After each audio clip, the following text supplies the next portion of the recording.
Ada banyak biksu di dinasti Xiao, dan sejumlah besar orang membuat terobosan setiap hari. Xiao Feng dengan cepat mengumpulkan lebih dari 100 orang. Orang-orang ini berada di alam yang berbeda, tetapi mereka semua hampir mencapai terobosan. Xiao Feng mengumpulkan orang-orang ini di sebuah bukit, jauh dari kota kekaisaran. Kalau salah satu orang tidak bisa dikendalikan dengan baik, dan bencana petir itu menimbulkan malapetaka, wah repot sekali. Lagi pula, tindakan semacam ini belum pernah terjadi di dunia surga dan manusia, dengan ratusan orang memicu kesengsaraan guntur pada saat yang bersamaan. Tuan Chen, mohon bersiap-siap. Begitu Anda siap, saya akan membiarkan mereka menerobos dan memicu kesengsaraan guntur. Xiao Feng berkata pada Chen Ping. Chen Ping mengangguk, dengan santai menggambar serangkaian pola susunan, lalu membungkus seluruh gunung. Tidak peduli di alam mana Anda berada, saat Anda mengalami kesengsaraan, Anda adalah orang yang paling rentan. Kalau musuh muncul saat ini, bakal merepotkan.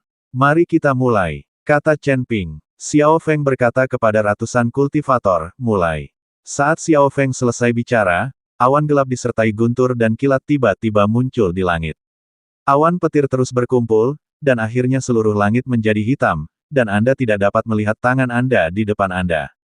Hanya di awan guntur, kilat beterbangan bagaikan ular piton, dan guntur menggelegar di angkasa. Pemandangan di hadapan mereka bagaikan kiamat, yang membuat Xiao Feng dan Xiao Yuanshan khawatir. Tuan Chen, apakah ini baik-baik saja? Apakah terlalu berbahaya? Xiao Feng bertanya. Tidak apa-apa, lebih baik kau menjauh saja. Setelah Chen Ping selesai berbicara, dia langsung berubah menjadi seberkas cahaya putih dan menghilang di tempat. Ketika dia muncul lagi, dia sudah muncul di bawah awan petir. Kilatan petir yang tak terhitung jumlahnya mulai menjadi ganas, lalu kilatan petir yang lebih tebal dari ember menyambar langsung ke arah Chen Ping. Ratusan pembudidaya di bawah juga mengumpulkan energi dan memusatkan pikiran, tidak berani ceroboh sedikit pun. Meskipun Chen Ping ada di sana untuk melawan guntur dan kilat, jika Chen Ping tidak dapat melawannya, dan guntur dan kilat yang begitu dahsyat menghantam mereka, mereka mungkin akan hancur menjadi abu. Kesengsaraan petir yang dialami ratusan kultivator yang berkumpul benar-benar sangat mengerikan. Chen Ping menghadapi petir seperti ember itu tanpa rasa khawatir. Kesengsaraan guntur orang-orang ini jauh lebih lemah daripada Chen Ping sendiri. Ruang asli dalam tubuh Chen Ping terbuka, dan bintang-bintang asal guntur dan kilat bersinar dengan cahaya yang menyilaukan. Suatu kekuatan guntur dan kilat yang dahsyat meledak dari tubuhnya. Saat asal guntur dan kilat menyebar, Chen Ping merasakan tubuhnya perlahan berubah. Asal-usul guntur dan kilat perlahan menyatu dengan kesengsaraan guntur di depannya, dan pada saat yang sama, kekuatan tiga suku di tubuh Chen Ping benar-benar bereaksi sedikit. Ledakan-ledakan, sambaran petir yang tak terhitung jumlahnya menyambar Chen Ping tanpa henti. 100 mil jauhnya, Xiao Feng dan Xiao Yuanshan menyaksikan kejadian ini dengan gugup. Mereka tidak tahu apakah Chen Ping bisa mengatasinya. Pada saat yang sama, dalam kehampaan ribuan mil jauhnya dari dinasti Xiao, tiga sosok diam-diam muncul. Tatapan mereka menembus lapisan awan dan kabut, menatap langsung ke dinasti Xiao yang jauh, wajah mereka dipenuhi dengan kegembiraan yang sulit untuk diungkapkan, menutupi. Pemimpinnya adalah seorang pria tampan yang mengenakan jubah brokat indah yang disulam dengan pola naga dan phoenix yang rumit, menonjolkan status bangsawannya. Dia memiliki wajah yang tampan, mata yang cerah, dan senyum jenaka di bibirnya, seolah-olah segalanya berada di bawah kendalinya. Di sebelah kirinya ada seorang pria kekar memegang palu meteor besar. Palunya meteor yang beratnya 10.000 pon, dililit beberapa rantai, memancarkan cahaya dingin, seakan-akan dapat dengan mudah merobek ruang. Dia memiliki otot di sekujur tubuhnya dan sangat kuat. Dia tampak seperti pria yang kuat. Di sebelah kanannya ada seorang pria kurus dengan mata tajam, memegang tombak merah menyala. Tombak itu berwarna merah darah seperti api, dan ujung tombak itu sepertinya mengandung api yang berkobar yang dapat membakar segalanya. Dinasti Xiao ada di depan, dan Chen Ping ada di dalamnya. Pria berjubah brokat itu berbicara. Saudaraku, mengapa kamu masih ragu-ragu? Ayo kita serang dinasti Xiao, bunuh Chen Ping, dan ikuti 10 istana untuk mengklaim hadiah kita. Kata lelaki kekar itu. Orang-orang ini semuanya adalah kekuatan tersembunyi dari dunia surgawi. Masing-masing dari mereka luar biasa dan telah mencapai puncak alam Mahayana tingkat ke-9. Meskipun dia belum mencapai alam keabadian, bagi dunia surga dan manusia, puncak alam Mahayana tingkat ke-9 juga merupakan keberadaan surgawi. Dan 3 orang kultivator puncak tingkat 9 alam Mahayana kemungkinan besar akan mampu menyapu seluruh dunia surgawi. Sekarang mereka hanya membutuhkan kesempatan untuk naik ke alam keabadian. 100.000 batu peri, sungguh menggoda. Terutama bagi para kultivator seperti mereka yang berada di puncak alam Mahayana tingkat ke-9, mereka sangat membutuhkan batu abadi untuk menerobos ke alam abadi. Bisakah kamu menghancurkan Chen Ping? Pria berjubah brokat bertanya. Tentu saja, Chen Ping baru berada di tingkat ke-9 alam kesengsaraan. Aku bisa membunuhnya hanya dengan 1 jari. Pria kekar itu berkata dengan sangat percaya diri. Pria berjubah brokat itu tersenyum dan berkata, karena kamu bisa membunuh Chen Ping hanya dengan 1 jari, mengapa orang-orang dari 10 istana mengeluarkan 100.000 batu roh abadi untuk membunuh Chen Ping? Bagaimana mungkin seorang kultivator tingkat 9 di alam kesengsaraan bisa bernilai 100.000 batu roh abadi? Aku khawatir dia bahkan tidak bernilai 100 batu roh abadi. Ini, lelaki kekar itu terdiam. Saudaraku, apakah kamu mengatakan bahwa perintah pembunuhan ini adalah konspirasi 10 istana? Tanya pria kurus itu. Ya, orang-orang dari 10 istana memperlakukan semua orang sebagai orang bodoh. Tangga menuju surga akan segera muncul, dan saat ini 10 istana mengeluarkan perintah pembunuhan, jelas ingin mengotori air dan kemudian mengamati semua kekuatan tersembunyi. Petik 2. Dan Chen Ping itu tidak semudah yang kau katakan untuk dibunuh. Aku telah menyelidikinya. 10 istana telah mencoba membunuhnya berkali-kali tetapi semuanya gagal. Bahkan aliansi penyegel iblis di bawah 10 istana pernah menggunakan persembahan 100 tahun, untuk memburu Chen Ping, namun tidak satupun dari mereka berhasil. Lelaki berjubah brokat itu tersenyum tipis. Saudaraku, karena kita tahu ini adalah konspirasi, mengapa kita masih berlari di sini? Kita dapat menggunakan waktu ini untuk berlatih lebih banyak. Pria kekar itu berkata dengan sedikit ketidakpuasan. Diamlah, aku punya alasan atas keputusanku. Pria berjubah brokat berkata dengan ekspresi dingin. Lelaki kekar itu begitu takutnya hingga dia tidak berani bicara lagi dan hanya menundukkan kepalanya dalam diam. Ketiga orang itu dengan cepat mendekati dinasti Xiao, dan aura kuat itu langsung dirasakan oleh semua orang di dinasti Xiao. Tiba-tiba, semua orang di dinasti Xiao menjadi panik dan mulai berkumpul bersama. 3 kultivator puncak tingkat 9 alam Mahayana, itu bukan lelucon. Dulu, ketika salah satu dari pangeran ke-10 mencapai tingkat ke-9 alam Mahayana, dia membuat dinasti Xiao dalam keadaan kacau balau. Jika bukan karena kemunculan Tuan Xi, dinasti Xiao pasti sudah tidak ada lagi, dahulu kala. Namun sekarang 3 orang di puncak tingkat ke-9 alam Mahayana muncul sekaligus. Sungguh mengerikan. Xiao Yuanshan dan Xiao Feng juga merasakan napas ini pada saat yang sama, dan keduanya menghilang dalam sekejap. Ketika mereka muncul, mereka sudah berdiri di depan ketiga orang itu. Xiao Yuanshan melirik mereka bertiga, lalu melangkah maju dan membungkuk sedikit, berkata, saya Xiao Yuanshan dari dinasti Xiao. Saya ingin tahu dari mana kalian bertiga berasal. Pria berjubah brokat itu melangkah maju dan menjawab dengan sopan, ketiga saudaraku berasal dari puncak Nanhua. Hari ini kami datang untuk menemui Tuan Chen Ping.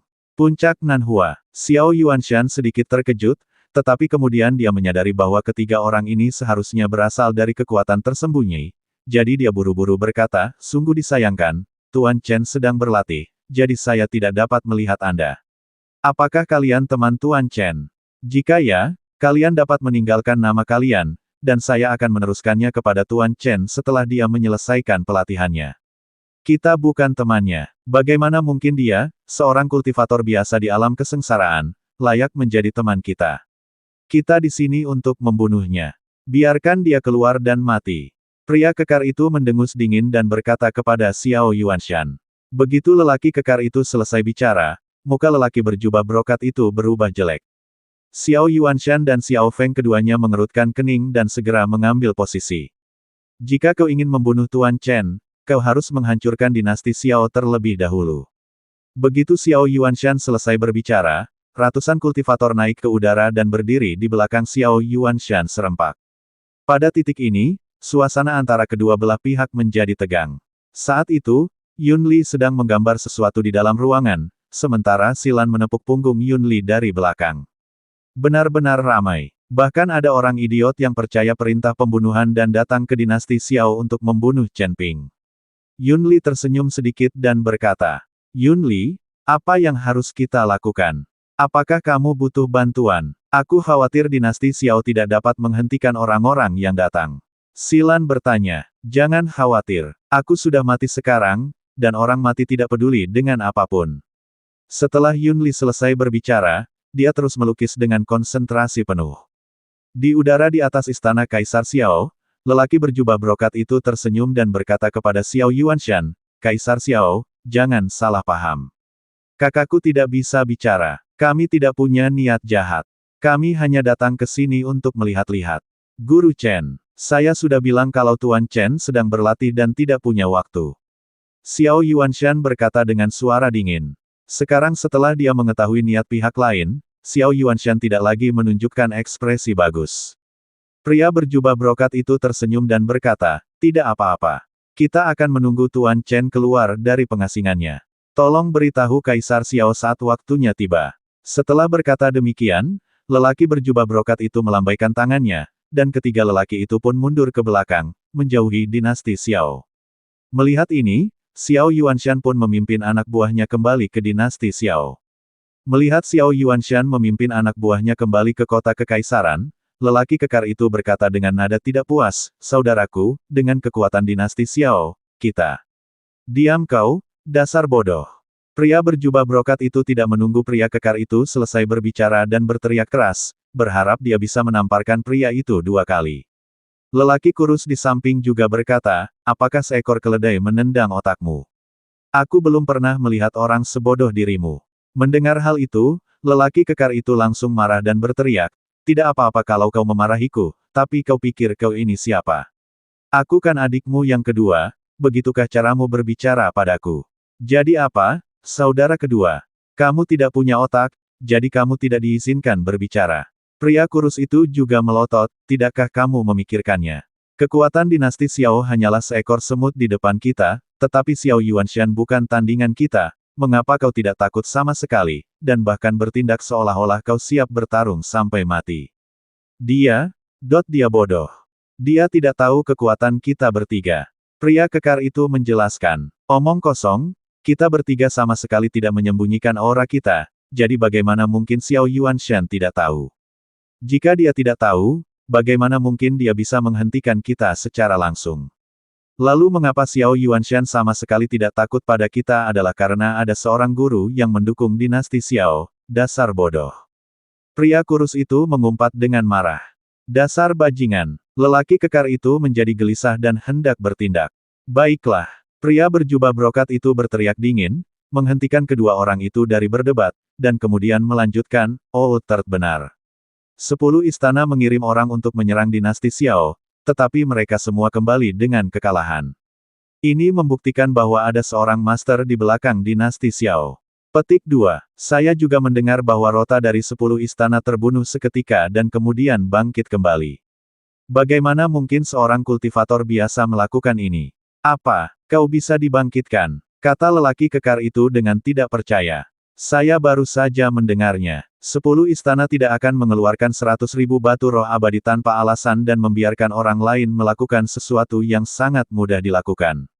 Kita tidak boleh lengah, apalagi saat tangga sudah mau muncul, kita harus lebih waspada lagi. Kata lelaki berjubah brokat. Pria kekar itu mengerutkan kening dan berkata, saudaraku, meskipun itu benar, kamu juga harus tahu bahwa kekayaan dan kehormatan dicari dalam bahaya. Jika kamu begitu berhati-hati, kita bahkan tidak akan mendapatkan ampasnya saat itu, dan pasti akan ada orang lain yang akan datang mencari orang itu. Chen Ping, jika ada orang lain yang mencarinya, kami akan memberikannya kepada mereka. Anda pasti pernah mendengar cerita tentang nelayan yang mendapat untung dari pertengkaran antara burung snipe dan kerang, bukan? Lelaki berjubah brokat berkata kepada lelaki kekar itu. Aku sudah mendengarnya, aku mengerti. Pria kekar itu mengangguk berulang kali.